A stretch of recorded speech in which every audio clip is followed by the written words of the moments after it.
The multiplayer side of Halo has always been a little bit more fast and loose. In multiplayer, everything and anything can happen. Oh my god, mother... Oh. We need to be either as good as Halo 2, and obviously that is our bar, is as at least as good, be better as hell, be better. Enjoy your walk back to the beach. While you're working on the project, the bar is sort of a moving target. It can be intimidating for sure. Typically my morning starts with me weeping at my desk for about 30 minutes, and then I get to work. We've really gotten hardcore about instituting afternoon playtests. Okay, it's territories, 15-second respawn time. And it's become fundamental in how we're working on the game. Oh, Froman! Oh, you're so close! From day one, people have been in there playing it, which really refines the gameplay. It was horrible there. Oh, who broke territories? I think Halo 2 multiplayer has been played like 4 billion times. Competing against yourself is stressful. Coming up with these scenarios that people play over and over again. Now, how can we rethink that and create something that's new and interesting? We started getting more into these asymmetrical maps where it's offense versus defense, where that's a choke point that you want to hold. And I think High Ground is an example of that. Some of the specific things that we tried out were having a wall that you have to get past. That sort of defined whether you won or lost the game. And then we stuck some towers in, and we put AI gunners on all the towers. So as you're running up the hill, you're just getting tagged by all these AI guys. That's the direction that we went. We're like, whoa, that's way too hard.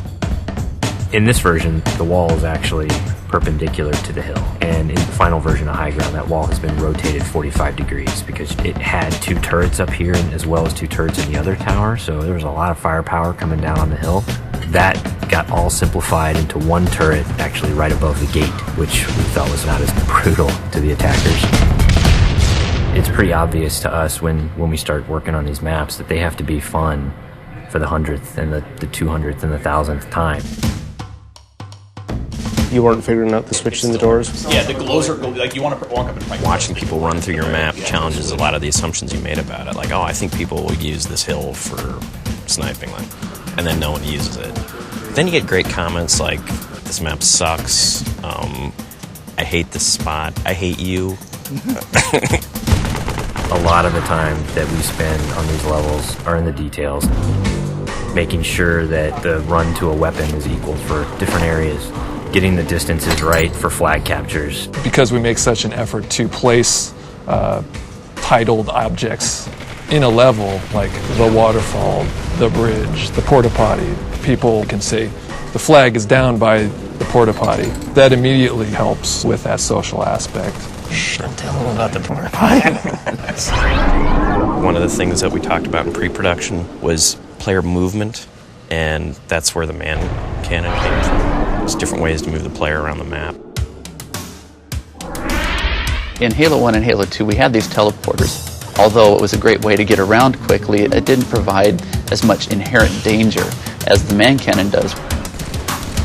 There's almost nothing more rewarding than sniping a guy out of the air as he's man cannoning across the map.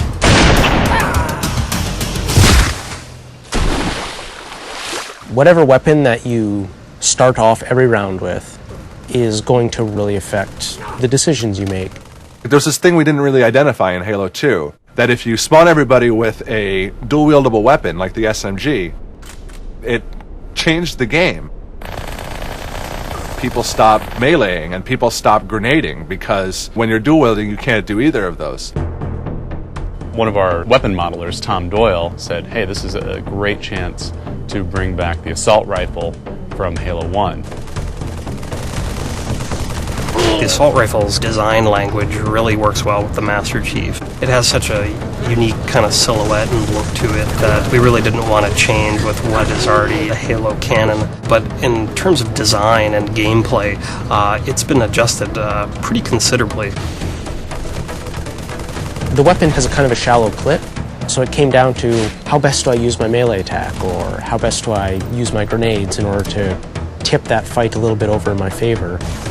The assault rifle works really well with the golden three things of Halo, which are weapons, grenades, and melee. The different kind of weapons that you get to use now, the way that they're balanced against each other, the way the weapons are placed on a map, it brings a certain something to the map that just makes it play right. You have a situation which is very common, two guys get into a fight. Is there a way to mix that up? Say you start getting hit by a battle rifle from behind. Let's say you have a bubble shield, you drop it, all of a sudden you're completely shielded from this guy who is firing on you. Or you have a trip mine and you realize a warthog is barreling towards you. But you deploy the trip mine at the last second. And yes, you die, but you take out those damn bastards that just ran you over. When you are done as a group playing together, the first thing you want to do is talk about it. Every game you play, you're going to be having a save film that you can stop time, shift camera angles.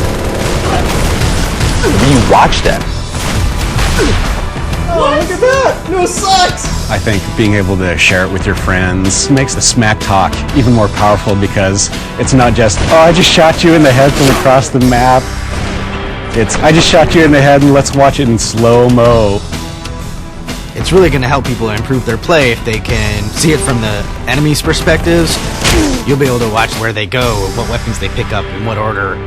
We've done a lot of paper, we have all the specs, but there's a significant part of that that's not yet finished. The big challenge ahead of us now is to make sure that we get everything that we can in the game.